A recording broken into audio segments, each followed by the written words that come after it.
কবরে আযাব ওই রকম।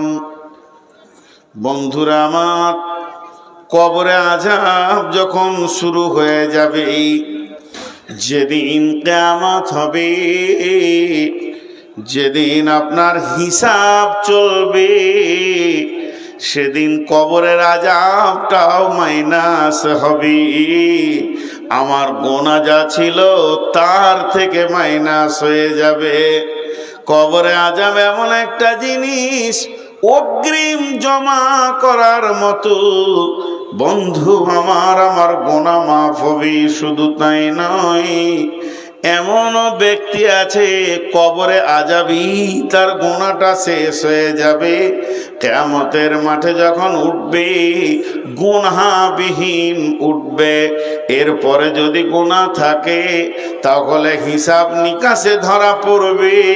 কিয়ামতের মাঠে 50,000 বছর থেকেও সেখানে মাইনাস যাবে।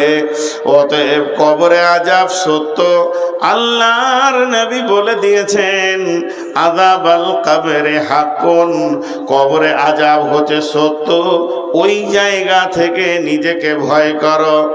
হযরত ওসমান গনি, ইসলামের তৃতীয় খলিফা, রাসূলের জামাতা, যুনুরাইন বলা হয়। তিনি একাই রাসূলের 2খানা বেটিকে বিয়ে করেছিলেন।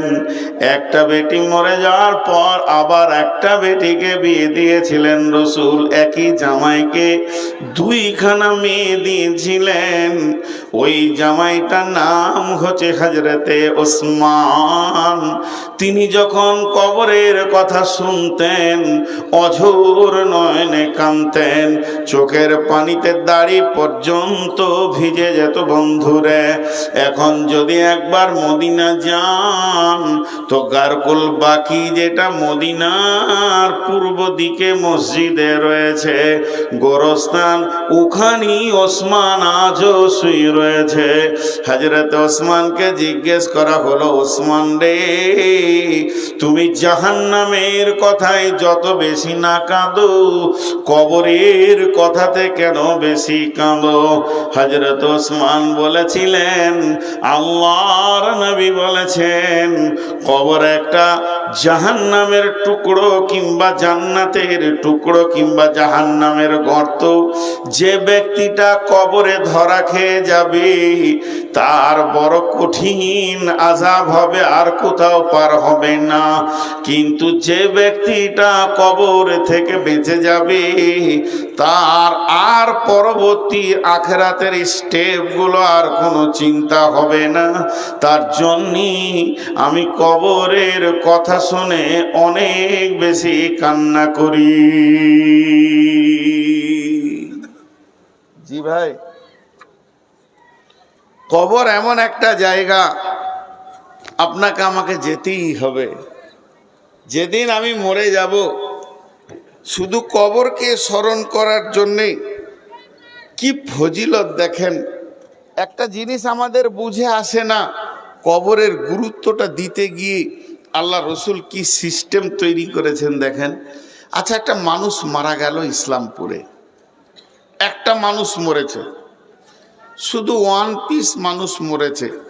বিশ্বনবী ঘোষণা দিচ্ছে, ওই লোকটার জানাজায় যে যে যাবে সে শুধু জানাজা পড়ে পালিয়ে আসবে, বেশিক্ষণ থাকবে না।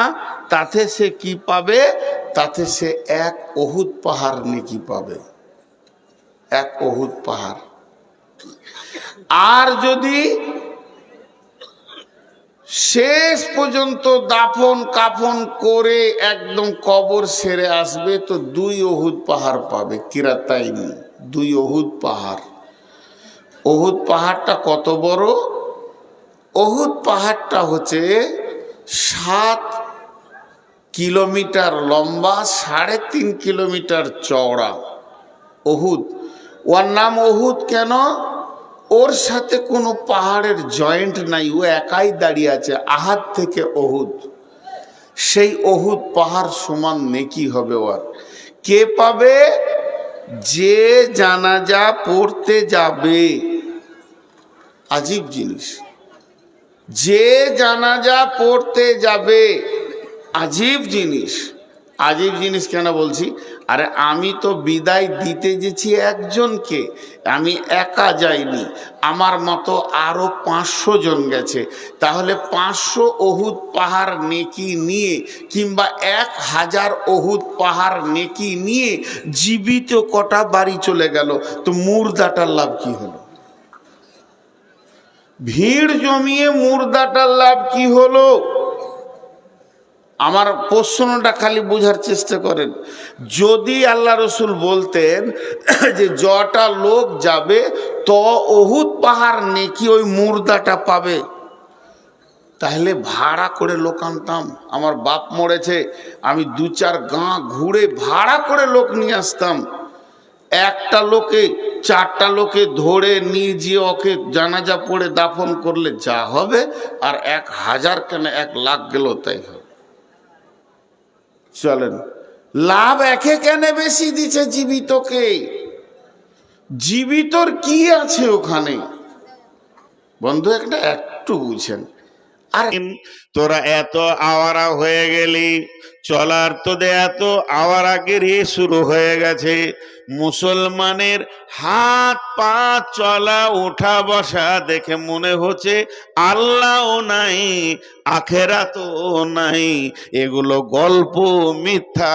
হিন্দুদের যেমন রামায়ণ মহাভারত, এগুলো গল্প, মিথ্যা। ওই রকম মুসলমানের চলাফেরা দেখলে মনে হচ্ছে আওয়ারা, এদের আল্লাহও নাই, আখেরাতও নাই। ওটাকে মিথ্যা বলা হচ্ছে। কবরের পর কিছুই হবে না, হাসরের ময়দান বলে কিছু নাই। যদি ওগুলো থাকতো, হিন্দুরা এসেছে সিরাসিনে যে ঘুরে ঘুরে ঘুরে ঘুরে ঘুরে ঘুরে মুসলমানদেরকে দেখছে। হিন্দুরা শুনে এসেছে, এতদিন জেনে এসেছে, কোনো বই পড়েছে যে আখেরাতের ভয় যদি থাকে তো মুসলমানদের থাকবে। ওদের কাছে যত আখেরাতের দলিল আছে, যত কবরের দলিল আছে, অন্য কোনো জাতির কাছে এত দলিল পৌঁছায়নি, এত আয়াত পৌঁছায়নি, এত হাদিস পৌঁছায়নি। তাহলে চল চল চল সেরাসিনে একদিন থেকে আসিগা। ওদের চলাফেরা দেখলে আমরা বুঝে নিব এরা আখেরাতকে কত ভয় করে। এবার সেরাসিনে এসে দেখছে সব আওয়ারা, নামাজ পড়ে না, মদের বোতল নিয়ে ঘুরে, চায়ের দোকানে সারাসারি মিথ্যা কথা, মুখের ভিতরে খিস্তি। তার মানে এদের চলনের ভিতরে আখেরাতের কিঞ্চিত পরিমাণ আছে বলে মনে হচ্ছে না। আল্লাহ বলতো কাযিবুনা বিদ্দিন, আল্লাহ বলছে তোদেরা যত আওয়ারা হবি হয়ে যা। ওয়া ইন্না আলাইকুম লাহাফিজিন কিরামান কাতিবিন, তোরা আমার অধীনস্থে বাস করছিস, আমার বর্ডারে তোরা বাইরে যেতে পারবি না, তোরা আমার হেফাজতের মধ্যে আছিস। আর আমি তোদের পেছনে সম্মানীয় লিখককে লাগিয়ে দিয়েছি, ওই মেশিন চালু আছে। যেদিন তুই জন্ম নিয়ে পৃথিবীতে এলে সেদিন আমার কলম চালু হয়ে গেছে, ওই কলমটা চলতে আছে। কতদিন চলবে, কতদিন চলবে? যেদিন আজরাইল তোর নিঃশ্বাসটা বন্ধ করবে, আমার কলম সেদিন বন্ধ হবে। কিরামান কাতিবিন, হতে পারে তুই ক্লান্ত হয়ে গেছিস, গাছের নিচে শুয়ে আরাম করছিস, তবু আমার কলম চলছে। তুই রাত জেগেছিস, ফজরের পর ঘুমাচ্ছিস, তবু আমার কলম চলছে। আমার কলম কোনো সময় থকবে না, বিরতি হবে না, সে থামবে না। সেই কলমে 2টা কালি বের হচ্ছে, একটা কালি হলো সবুজ, যখন তুই ভালো কাজ করবি তখন সবুজ কালি বের হবে, আর যখন তুই গুনাহ করবি তখন লাল কালি বের হবে। আর ওই ফিতেটা চলতে থাকবে, চলতে থাকবে। যেদিন তুই হাসরের মাঠে আসবি, তোর রিপোর্টটা তোর হাতে ধরিয়ে দেব।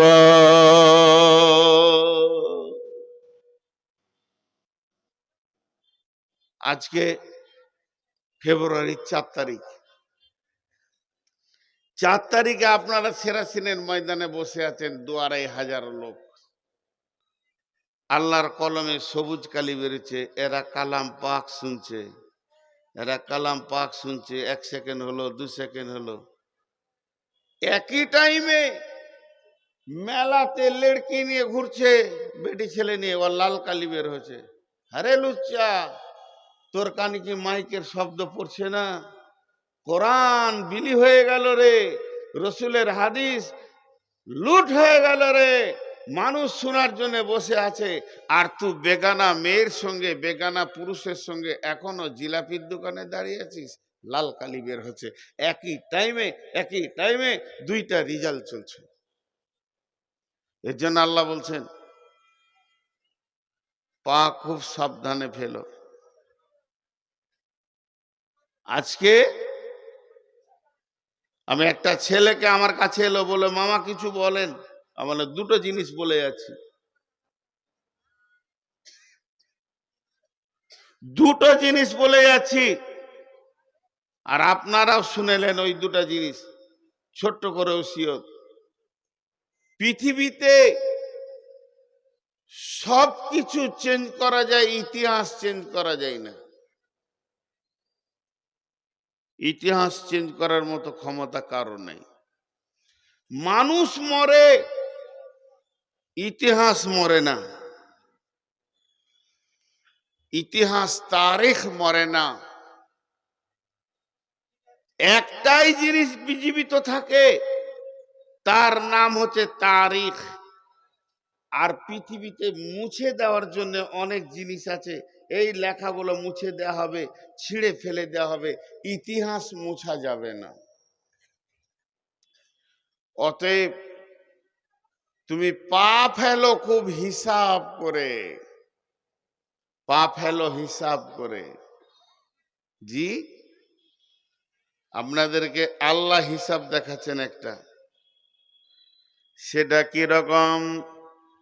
বিসমিল্লাহির রহমানির রহিম। ইয়াসালুনাকা আনিস সাআতি আইয়ানা মুরসাহা ফীমা আনতা মিন যিকরাহা ইলা রাব্বিকা মুনতাহাহা কাআন্নাহুম ইয়াওমা ইয়ারাউনাহা লাম ইয়ালবাসু ইল্লা আশিয়াতান আও দুহাহা।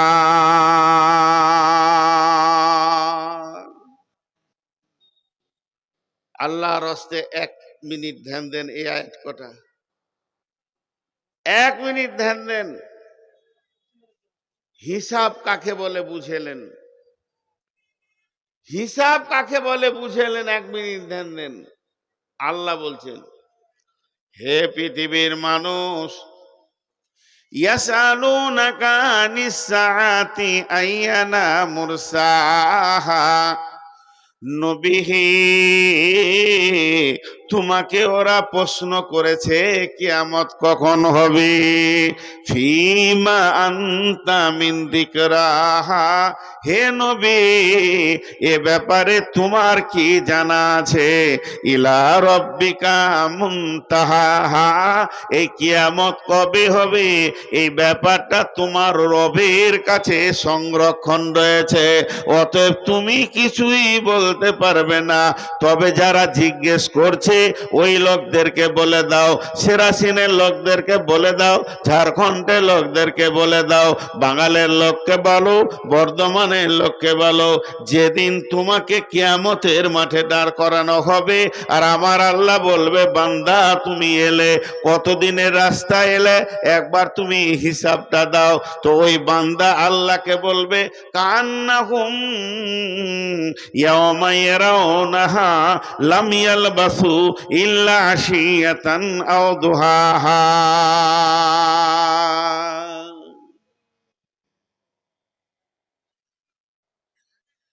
কথা বলবো, কিন্তু একটা কথা জিজ্ঞেস করছি আপনাদেরকে। আখিরটা সবাই জানে, শেষটা সবাই জানতে চাই। এখানে হিসাব চলছে, আরে ছাড়ো হিসাব, থাকলো কত এটা বলো, খরচা বাদে থাকলো কত এটা বলো। 20 লাখ হয়েছে এটা শুনবো না, তোমার খরচা বাদে থাকলো কত বলো, এটার নাম হিসাব। ছেলেকে বলছেন বাবা হাট বাজার করে নিয়ে এলাম, 7,000 টাকা নিয়ে গেছিলাম। দেখ তোরে কত আর রয়েছে, কতটা রয়েছে এইটার উপরে মানুষ গুরুত্ব দেয়, কতটা খরচা হয়ে গেছে ওটার গুরুত্ব অত দেয় না। আরে থাকলো কতটা বলো, মসজিদের হিসাব চলছে, থাকলো কত বলো, বছর শেষে থাকলো কত বলো। আমাদের আল্লাহ একটা ব্রেন দিয়েছে, সুস্থ মগজ দিয়েছে, কত খরচা করলাম এই দেহটাকে, এটা দেখার দরকার নাই। আর কটা দিন আছে বলেন,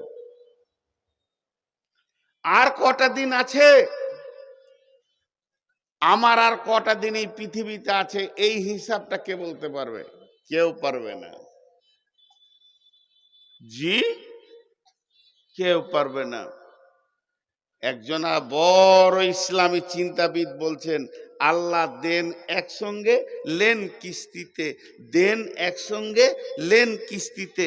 হাজি ভাই, আপনারা একবার মুখ খুলে বলেন, আমি যদি কাউকে 10 লাখ টাকা একসাথে দিই, যা বিজনেস করে খাগা, ব্যবসা করগা, মাসে তুই আমাকে 5,000 করে দিস, কত বড় নিয়ামত! ও কত খুশি হবে যে এত বড় উপকার আমার বাপও করেনি। 10 লাখ টাকা একসঙ্গে দিচ্ছে আর মাসে 5,000 করে দিচ্ছে, খুশি হবে। তা আল্লাহ দেন একসঙ্গে, লেন কিস্তিতে। কিরকম? মায়ের পেটে যখন বডিটা তৈরি হয়, মাথার চুল থেকে পা পর্যন্ত কোনো পাঁচটা বাকি থাকে না, একসঙ্গে আল্লাহ দান করেন। আর সব বডিটা নিয়ে আমি দুনিয়াতে চলে আসলাম, এই বডিটা আল্লাহর দেওয়া, এইটাকে নিয়ে আমি পৃথিবীতে খরচা করতে শুরু করেছি। কত বছর করলাম? আল্লাহর দেওয়া বডিটা 54 বছর ব্যবহার করছি এখন আমি। এরপরে আল্লাহ কিস্তি শুরু করেছে, চোখ দুটি নিয়ে নিয়েছে, খালি চোখে কোরআন দেখতে পারি না, চশমা নিয়ে নিয়েছি। এবার আমি আগাতে শুরু করেছি, তারপরে বলছে এবার মিজাজ চলে গেল, এরপরে বলবে হাত গেল, তারপরে বলবে দাঁতগুলো খসে গেল, পা কাজ করে না। একটা একটা কিস্তি যখন শুরু হবে বন্ধুরে, তখন ভাবতে হবে এবার আল্লাহ আমাকে নিতে শুরু করে দিয়েছে, আমার কিস্তি শুরু হয়ে গেছে, মানে আমার যত ঋণ আছে আল্লাহ নিয়ে নেবে। শেষ কিস্তিতে আত্মাটা নিবে, জানটা নিবে, কবরে ঢুকিয়ে দেবে। এটা আল্লাহ দেন একসঙ্গে, নেন কিস্তিতে। কিস্তি যখন শুরু হয়ে গেছে তখন বুঝে নিতে হবে আর পৃথিবীতে বাঁচপানি চলবে না,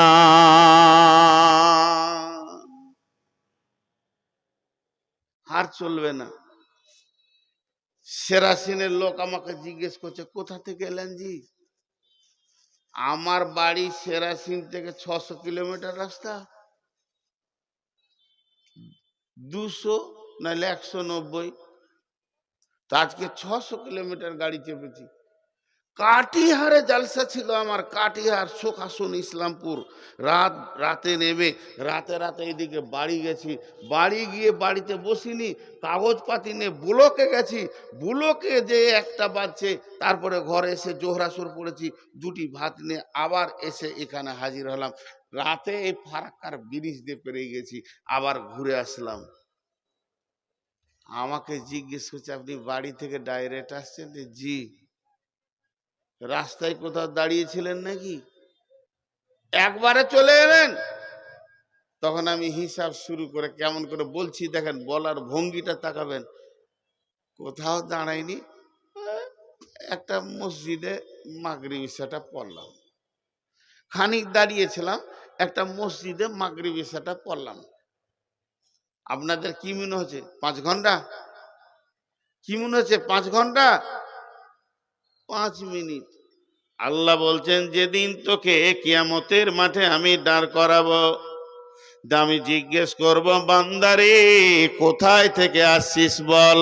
তোর সফর তো জান্নাত থেকে শুরু হয়েছে, জান্নাত থেকে তোকে আমি মায়ের পেটে দিয়েছিলাম, মায়ের পেটে এর করে দুনিয়া নামে একটা জায়গা তুই অতিক্রম করেছিস, তারপরে তুই কবরে এলি, কবর থেকে তোকে তোলা হলো, তাহলে তুই কত দূর রাস্তা এলি, কোথায় ছিলি তুই বল? ওই লোকটা আল্লাহর সামনে কি বলবে দেখেন, কান্নাহুম ইয়াওমা ইয়ারাউনাহা লাম ইয়ালবাসু ইল্লা আশিয়াতান আও দুহাহা। হে আমার রব, ওরে আমার আল্লাহ, আমি এত লম্বা সফর করেছি জান্নাতুল ফেরদাউস আলামে আরওয়া থেকে মায়ের পেটের ভিতর দিয়ে, তারপরে দুনিয়া নামে একটা জায়গা অতিক্রম করে আয়ের পরে কবরের ভিতর দিয়ে তোমার কাছে হাসরের ময়দানে এলাম। আমি কোথাও দাঁড়াইনি, কোথাও সময় দিইনি। আমি একটু জায়গায় মনে হচ্ছে পরিষ্কার লয়, মনে হচ্ছে আমি দাঁড়িয়েছিলাম একটা সকাল কিংবা একটা সন্ধ্যা। ইল্লা আশিয়াতান আও দুহাহা। কে বলবে এই পৃথিবীতে যে 70 বছর বেঁচেছে, 100 বছর বেঁচেছে, যে লোকটা কোম্পানি ছিল, যার অধীনস্থে 300 ডাম্পার কাজ করেছে, যার অধীনস্থে পাহাড়ে 10টা ক্যাসার চলেছে, যে কয়েকশো কোটি টাকার মালিক ছিল, এলাকার জমি জায়গা পুকুর বাগান যে কিনেছে, যে মেয়েটা 70 বছর বেঁচেছে আর 70 বছরে 8টা ছেলেকে প্রসব করেছে, তার 8টা ছেলেকে প্রসবের কোঁত দিতে দিতে দিতে দিতে সে 8 বার মওতের মুখ দেখেছে।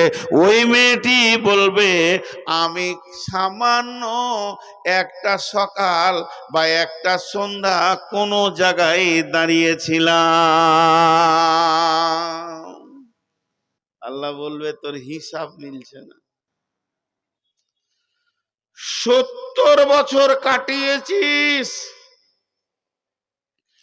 সেরাসিরের মাটিতে হেঁটে হেঁটে হেঁটে হেঁটে, তুই মাতলামো করেছিস, ওই মাটি আমাকে দরখাস্ত করেছে, এই কাজু করেছে, ব্যভিচার করেছে। তুই 70 বছরটাকে একটা সকাল আর একটা সন্ধ্যা বলবি? নিজের জীবনের হিসাবকে ছেড়ে দিলি। হিসাব আমরা করি না। জমির হিসাব করি, জায়গার হিসাব করি, ধানের হিসাব করি, পেঁয়াজের হিসাব করি, রসুনের হিসাব করি, সিমের হিসাব করি, বেগুনের হিসাব করি, দোকানের হিসাব করি, চায়ের দোকানের হিসাব করি, পানের দোকানের হিসাব করি, সারা পৃথিবীর সব কাজের হিসাব করি, কিন্তু আখেরাতের কতটা পুঁজি জমা করলাম একদিনও কাগজ কলম নিয়ে বসিনি। উদাস উদাস আওয়ারা, এ যেন সরকারি ষাঁড়, রাস্তায় ছাড়া আছে, যা মন তাই করবে, আওয়ারা। ভাইয়েরা আমার, আপনাদের সামনে একটা জিন্দেগির কথা তুলে ধরছি। লোকটিকে, লোকটির নাম হলো ফারুকে আজম উমর ফারুক। এই লোকটি কত দামি, কত দামি। হযরতে উমর যে রাস্তায় হেঁটে যেতেন ওই রাস্তায় শয়তান হাঁটত না।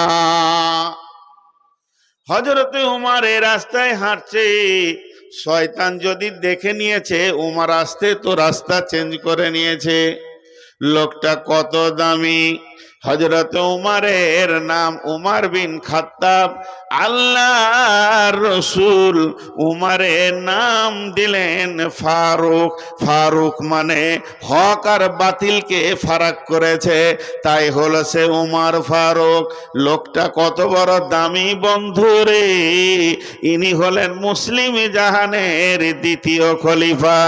একদিন উমর যখন খলিফা হয়ে গেছে, সে খলিফাতে পেয়ে গেছে। খলিফা হওয়ার পর সঙ্গী সাথীদেরকে নিয়ে মরুভূমির রাস্তাতে চলছে। চলতে চলতে নিজের বাচপানি কথা মনে পড়ে গেছে। নিজের বাচপানির কথা মনে পড়ে গিয়ে সাথীদেরকে শোনাচ্ছে, ও আমার সাথীরা শোনো, ও রসুলের উম্মতেরা শোনো, ও লাল গোলামের শোনো, এই ময়দান দিয়ে আজকে আমি খলিফা হিসেবে হাঁটছি, বাদশাহ হিসেবে হাঁটছি। আমি উটের ওপরে সওয়ার হয়ে যাচ্ছি। একদিন আমার আব্বা আমাকে উট কিনে দিয়ে এই ময়দানে দিয়েছিল, যা তু উট চড়িয়ে এলিয়াস গা। আমি ওমার একটা উটের রাখাল ছিলাম, এই ময়দানে উট চড়াতে এসেছিলাম। তাহলে একদিনকার ঘটনা শোনো। আমাকে প্রচন্ড রোদ লেগেছে, আর উট আমার ঘাস খেছে, ঘুরছে, চড়ছে।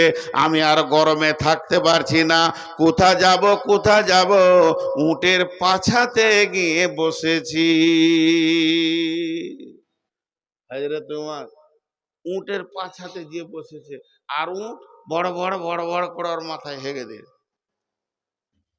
কতটা বুঝে চাওয়ালা, ওই উঠা, চা উঠা, ভাগ, সিধা মালদা স্টেশন চলে যা।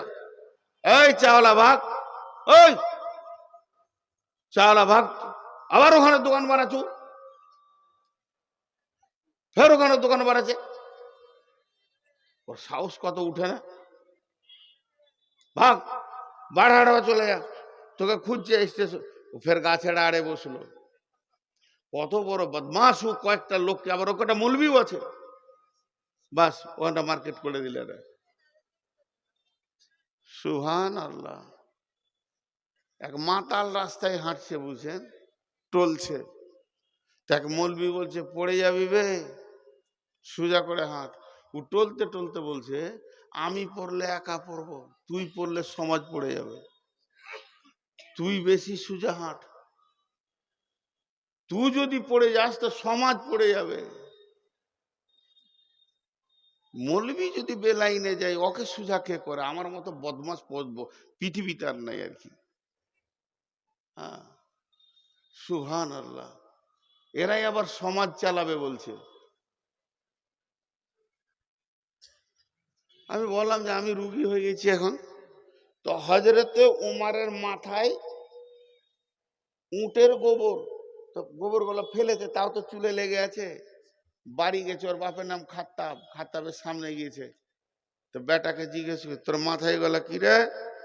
এই উমার, এই শোন, দেখাই, তোর মাথায় গলা কি রে? আব্বাজি, খুব গরম লাগছিল তো জায়গা খুঁজে পাইনি, ওই উটের পাছার কাছে বসেছি তো উঠ হেগে দিয়েছে। মারলে গালে দুটা চর।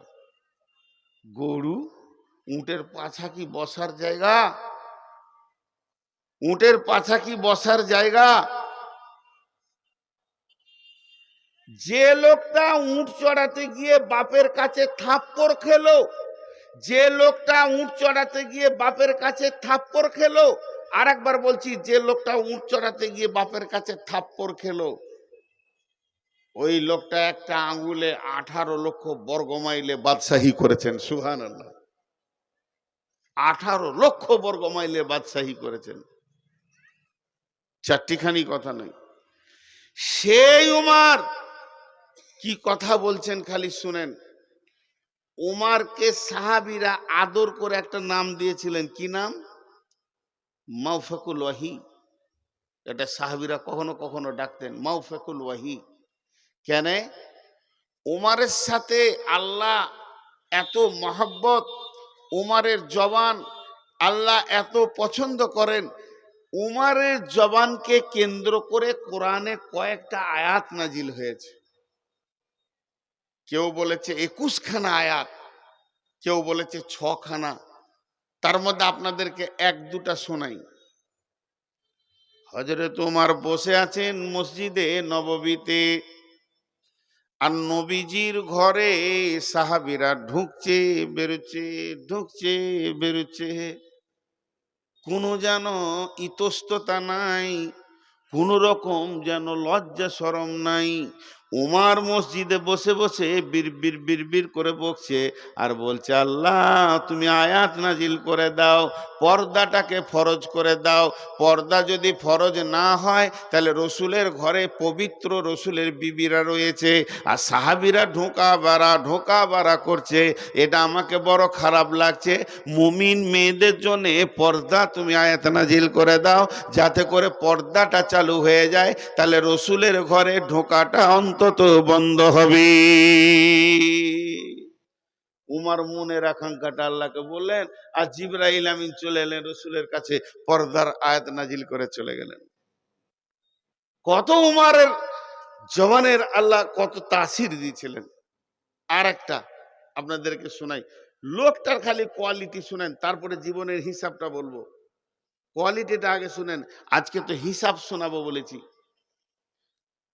আল্লাহ রসুল বাইতুল মুকাদ্দেস, যে এটা ফিলিস্তিনে যুদ্ধ চলছে, ওইটাকে যখন বাতিল ঘোষণা দিল কেবলা করা থেকে, আর পশ্চিমে কাবাকে যখন কেবলা করে দিল মক্কার, বিশ্বনবী মক্কায় গেলেন নামাজ পড়তে, হাতে মুসল্লা রয়েছে, বিশ্বনবী কাবার পাশে পাশে পাশে পাশে ঘুরছে, আর সাহাবীদেরকে বলছে, ও সাহাবীরা, তোমরা আমাকে মাসওয়ারা দাও, তোমরা আমাকে যুক্তি দাও, বুদ্ধি দাও, আজকে আমি মুসল্লাটা কোথা রেখে নামাজ পড়বো? যেহেতু এটা কাবা শরীফ, কাবার উত্তর থেকে দক্ষিণ মুখে নামাজ হবে, দক্ষিণ থেকে উত্তর মুখে নামাজ হবে, পূব থেকে পশ্চিম মুখে হবে, পশ্চিম থেকে পূর্ব মুখে হবে, কাবার যেদিকেই দাঁড়াবে নামাজ হবে। তাহলে আমি আজকে কোথা দাঁড়াবো? প্রথম কোন জায়গায় স্টার্ট করব, চালু করব, আমি কোন জায়গাতে বলো? যার যেমন বুদ্ধি ছিল রসুলকে পরামর্শ দিল, কেউ বলে এখানে করেন, কেউ বলছে আপনার মন যেখানে যাবে করেন। এইভাবে আবু বকর একটা বলল, সমস্ত সাহাবীর বলা হয়ে গেল। নবীজি বলেন, উমর রে, আজকের দিনে তুমি কি বলছো একটা বলো। উমর বললেন, ইয়া রাসূলুল্লাহ, আমাকে বলতে সময় লাগবে, তাহলে আমি বলতে শুরু করছি, শুনেন। এটা হলো কাবা শরীফ, কাবার পূর্ব দিকে রয়েছে আল্লাহর ঘরের দরজা, যে দরজা ধরে বিশ্ববাসী কাঁদবে। মুলতাজিম রয়েছে কাবার পূর্ব দিকে। শুধু তাই নয়, হাজরে আসওয়াদের পাঁচটা কাবার পূর্ব দক্ষিণ কোণে রয়েছে। এইটুকু শুধু নয়, আল্লাহ কত ভালোবাসে, পূব দিকটা মাকাম ইব্রাহিম রয়েছে। ইব্রাহিমকে যে জায়গাটা দিয়েছে, আপনার বংশের আপনার দাদাকে যে জায়গাটা কাবাতে দিয়ে হয়েছে, গোটা হারাম শরীফ আল্লাহর মালিকানায়, তার ভিতরে আল্লাহ ইব্রাহিমকে একটা জায়গা দিয়েছে, ওটা কাবার পূর্ব দিকে রয়েছে। আপনার ইব্রাহিমের পদচিহ্ন কাবার পূর্ব দিকে রয়েছে, জমজমের কূপটা কাবার পূর্ব দিকে রয়েছে, সাফা মারওয়া কাবার পূর্ব দিকে রয়েছে। আল্লাহ এতগুলি নিয়ামতকে কাবার পূর্ব দিকে রেখেছে। আমি উমরের মত, এটা আপনার দাদার বংশের জায়গা, ইব্রাহিমের জায়গা, মুসল্লাটা এই ইব্রাহিমের জায়গাতেই রেখে আপনার বংশের স্মৃতিটাকে রাখার জন্যে এইখানেই রেখে নামাজ শুরু করে দেন। যখনই এই কথা হযরত উমর বলেছেন, জিবরাইল আমিন এসে নবীকে বলছেন, উমরের কথাটাই আল্লাহ কবুল করেছেন, যে কোরআনের আয়াত নাযিল হয়ে গেল, ওয়াত্তাখাযু মিন মাকামি ইব্রাহিম মুসাল্লা। হে নবী, ওই উমর যেটা বলেছে ওখানেই তুমি মুসল্লাটা রাখো, আল্লাহ রাজি হয়েছে। এবার লোকটা বলেন কত দামি, আমি অন্য কিছু বলতে চাইছি না, লোকটা বলেন কত দামি। আপনারা মনে মনে ভাবেন, আমাকে বলতে হবে না। এই লোকটার আল্লাহ রসুল কি ডিগ্রি দিয়েছিলেন? আল্লাহ রসুল কি সার্টিফিকেট দিয়েছেন উমরকে?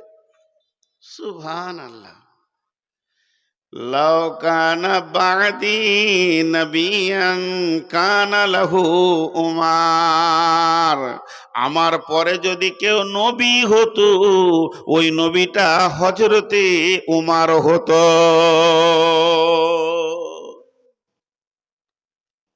আর বললাম না। এবার লোকটার হিসাব দেখেন,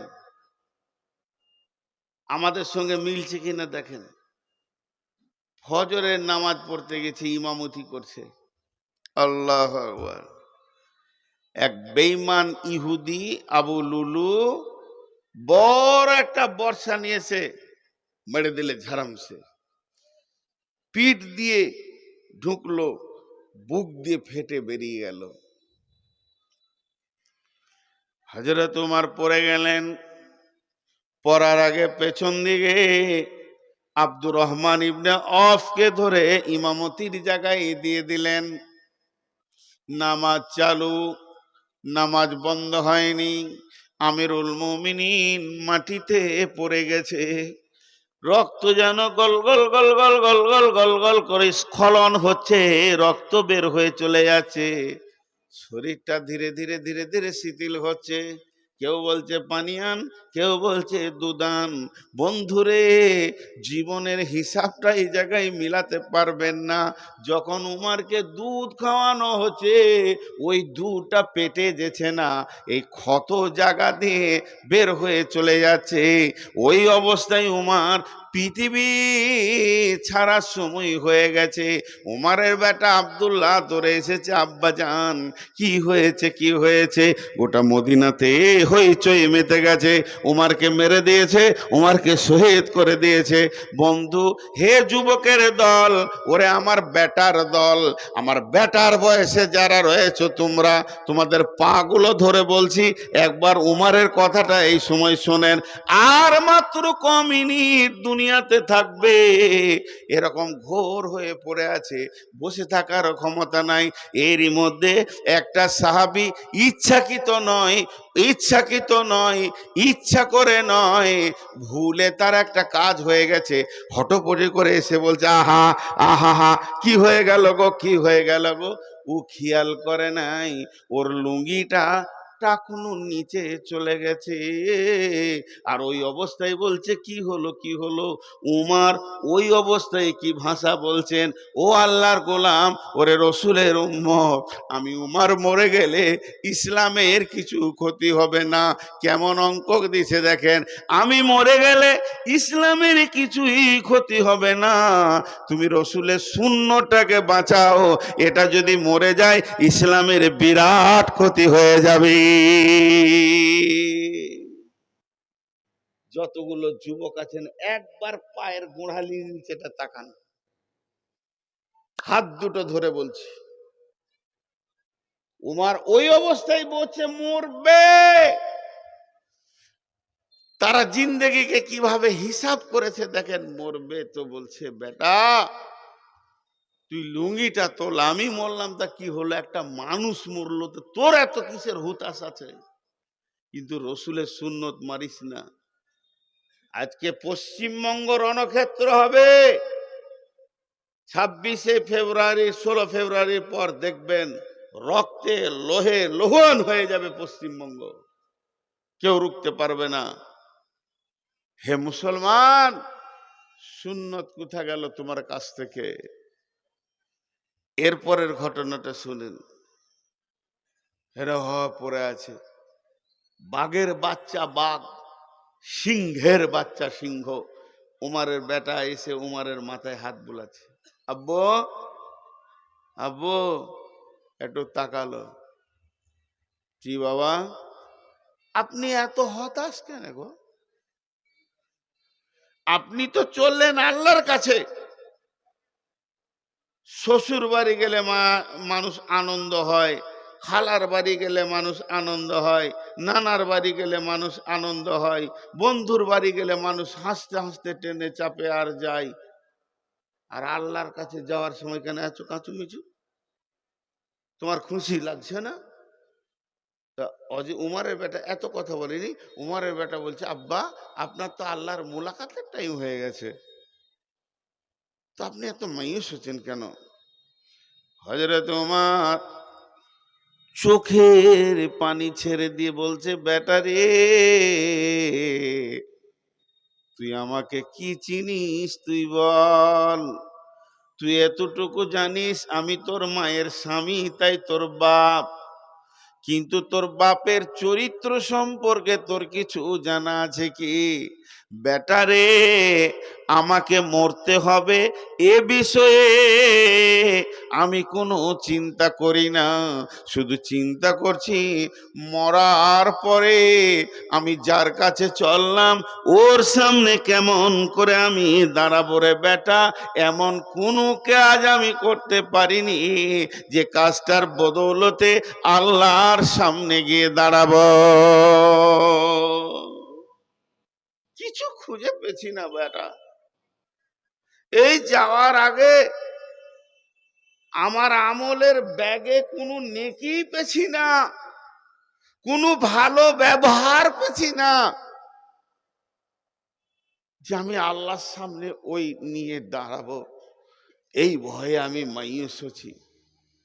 বেটা শোন, তোকে একটা কথা বলছি, তুই শোন।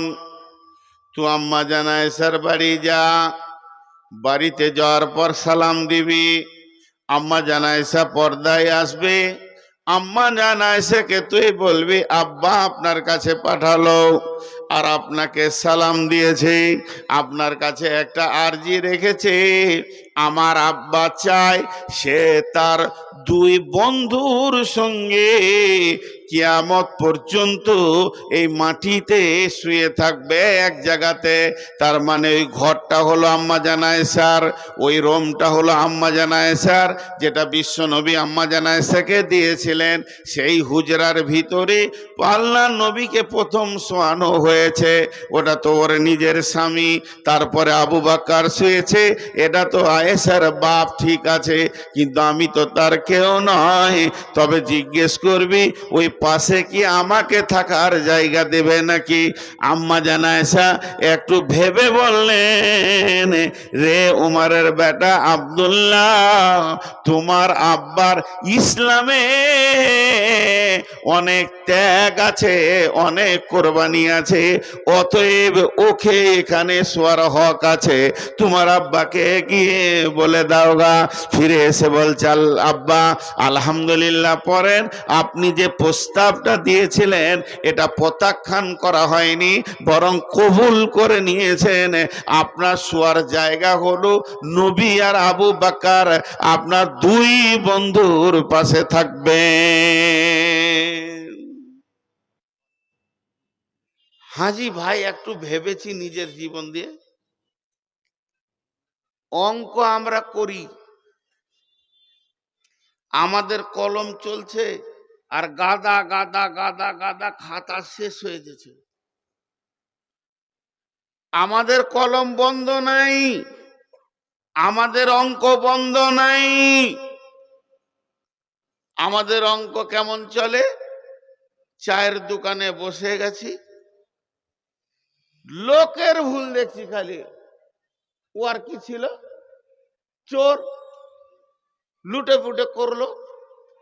ও তো মাতাল, ও সুদারু, ও সুদ খায়, ও জুয়া খেলে, ও লুচ্চা। সারা দুনিয়ার হিসাব করছি, নিজের দিকে একবার তাকিয়ে দেখছি না যে আমি কি করছি। চায়ের দোকানে একবার বসে গেলে গোটা দুনিয়ার লোককেও খালি ভুলই দেখছে, ভুলই দেখছে, ভুলই দেখছে। আমার একটা প্রশ্নের উত্তর দেন। আমি বলিনি যে আপনি গুনাহ করেন, কিন্তু আমার প্রশ্নের উত্তর দেন। এতটি লোক বসে আছেন, আপনি জুতাটা সোজা আমার মুখের বরাবর ছুঁড়ে দিবেন আর আমি ওটা ফুল বলে কুড়িলে চুমা খাবো। আমি চুরি করলাম তো তোর বাপের কি? উত্তর দেন, এটা কি আছে? আমি মদ খেলাম তো তুই কি করবি? তোর কি হয়েছে বল? এটা উত্তর দিতে পারবেন? এইটার উত্তর যদি আপনি দিতে পারেন তো সারা জীবন আপনাকে আমি গুরু গ্রহণ করব। আল্লাহ তোকে উত্তর দিতে বলেনি, না কোরআনে না হাদিসে। মাতালের হিসাব লেখা তুই। আমি একটা পাকা মাতাল, সেরাসিনের 1 নম্বর মাতাল। সকালে 2 বোতল, দুপুরে 2 বোতল, বিকালে 2 বোতল না খাইলে আমার চলে না। আমি লুচ্চা, প্রতিদিন মেয়ে ছেলে চেঞ্জ করি, আমি লুচ্চা। তোর কি?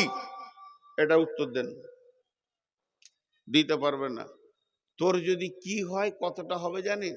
এই লুচ্চার পাটা ধরতে পাবি, তাছাড়া তোর কিছুই নাই। তোকে হাদিস কোরআন ওইটুকু বলেছে, লুচ্চা দেখবি, মাতাল দেখবি, পা ধরকাতে বলকা ভাই ছেড়ে দে। তবলিগ করার আছে, তুই আমার আলোচনা করে কি করে নিবি? কমাতে পারবি নাকি না বাড়াতে পারবি? কেন এত সাহসিলে আমি বলছি, আমার জান্নাতটা যার হাতে, আমার জাহান্নামটা যার হাতে। যে চাবি খুলে দিলে আমি জান্নাতে যেতে পাবো, যে চাবি বন্ধ করে দিলে জান্নাত বন্ধ হয়ে যাবে। যার চাবিতে আমি জাহান্নাম যাব, যার চাবিতে আমি জান্নাত যাব। আমার জীবনের যে মালিক, সেই আল্লাহ বলছে, গোলাম রে, হলো অনেক করেছিস তুই, এবার একবার রমজান মাসে তওবা কর, অঝর নয়নে কান, আমি মাফ করে দিব। যার হাতে আমার জান, সে মাফ করার জন্য রেডি আছে, তোর মুখের কথায় আমি ভয় খাবো? এই যে হিসাব, লোকের গুনার হিসাব, লোকের গুনার হিসাব, নিজের গুনার দিকে আমরা একবারও তাকাই না, নিজের গুনাহটা আমরা খুঁজে পাই না। আমি তখন থেকে খালি হিসাবের উপরে কথা বলছি।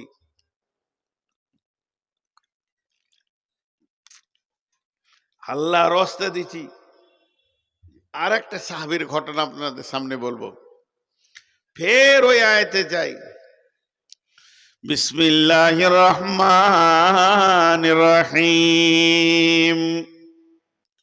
والسماء والطارق وما أدراك ما الطارق النجم الثاقب إن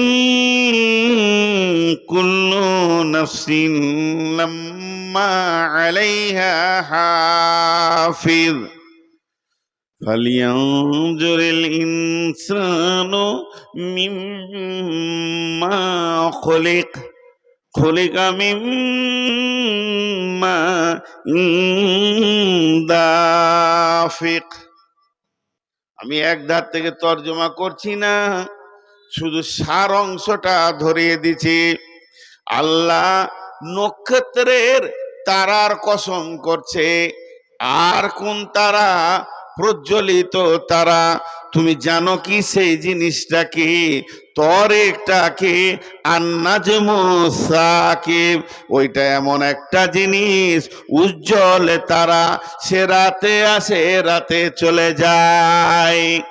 গোটা সৌরজগতে কোটি কোটি তারা আছে, তারা রাতে আসে, রাতে চলে যায়। সূর্য ওঠার সময় তাদেরকে আর দেখা যায় না। এতগুলো কথা বলার পর আল্লাহ বলছেন, ইন কুল্লু নাফসিন লাম্মা আলাইহা হাফিজ।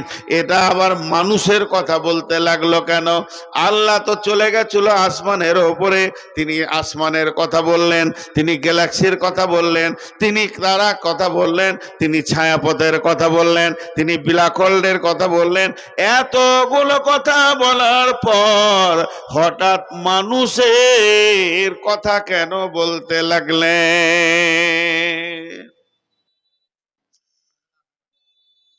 হাজি ভাই, পৃথিবীতে মানুষ আছে 850 কোটি। আর একবার, পৃথিবীতে এখন মানুষ আছে 850 কোটি। আর একবার বলছি, পৃথিবীতে মানুষ আছে 850 কোটি। আর আসমানে তারা আছে কত কোটি?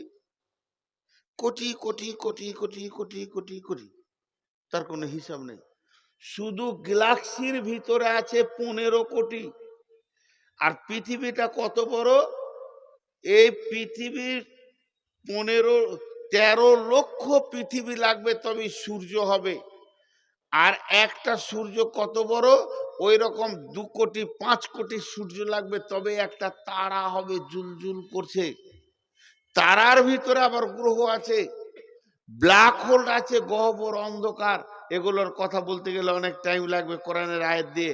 মানে একটা খাল আছে, এমনি গুলটি ফেললে 1 2 3, তার ওই যে ছেলেরা গুলি খেলে, এরকম একটা খাল আছে, ওই খালে 4000 গুলি ধরছে, বড় খাল। তা বলছে এমন খাল সৌরজগতে আছে যে ওই রকম তারা 200-400 কোটিকে খেলবে ও, লে মজা। আর একটা ঝড় সাইক্লোন চলছে, ওপরে বা বা বা বা পা পা পা পা পা পা করে ঘুরছে। ও ঘন্টায় 40,000 কিলোমিটার চলছে, 40,000 কিলোমিটার। ওই সাইক্লোনটা পৃথিবীতে আসতে হবে না, খালি একটু টার্চ যদি রেখে যায় গোটা পৃথিবীটা আটার মতো গুঁড়া হবে, আটার মতো। ও পা পা পা করে ঘুরছে, আল্লাহকে ঘোরাচ্ছে, ওপরেই ঘোরাচ্ছে। এর সঙ্গে টাচ করেনি, করে দিলে মানুষ তো দূরের কথাই, পাহাড়গুলো আটা হয়ে যাবে। ঘন্টায় 40 কিলোমিটার গতিতে ঘুরছে। এত কথা আল্লাহ বললেন কেন? আল্লাহ বলতে চাইছেন, মানুষ রে,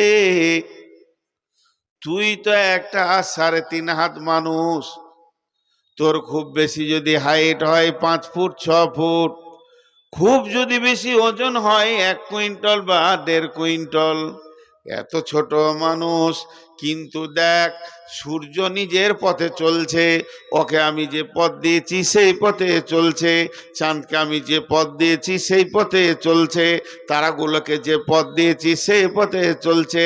ওই ঝড়টা যদি পৃথিবীতে আসে তোদেরকে মেরে দেবে, কিন্তু এত বড় ঝড়, তারপর ওকে একটা রাস্তা দিয়েছি, ওই পথে চলছে।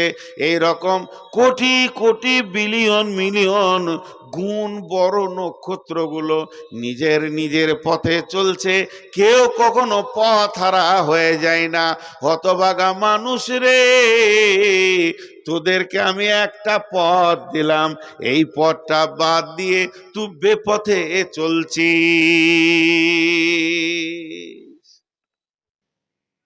এত বড় সূর্য, পৃথিবীর 13 লক্ষ গুণ বড় সূর্য, সেও আমার দিয়া পথে চলছে, চাঁদ আমার দিয়া পথে চলছে, আর তুই ছোট একটা পুতলার মতো মানুষ, তোকে পথ দিলাম, তা ভালো লাগছে না? হিসাব কর, তুই কাগজ কলম নিয়ে বসে যা, তোকে দিন ভালো লাগছে না, তোকে পথ ভালো লাগছে না, গ্রহণ করতে মন যেছে না, যা মন যেছে তাই করছিস, আওয়ারা হয়ে গেছিস। শুনলেন?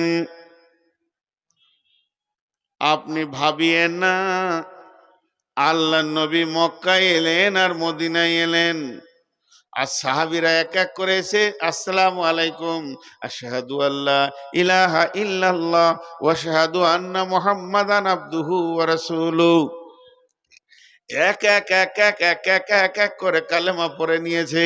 এত আসান নয় বন্ধুরে, সাহাবীদের জীবনী একবার পড়ে দেখবেন, তারিখ পড়ে দেখবেন, কোন সাহাবী বলছেন আমি নবীজিকে আমার বাড়ির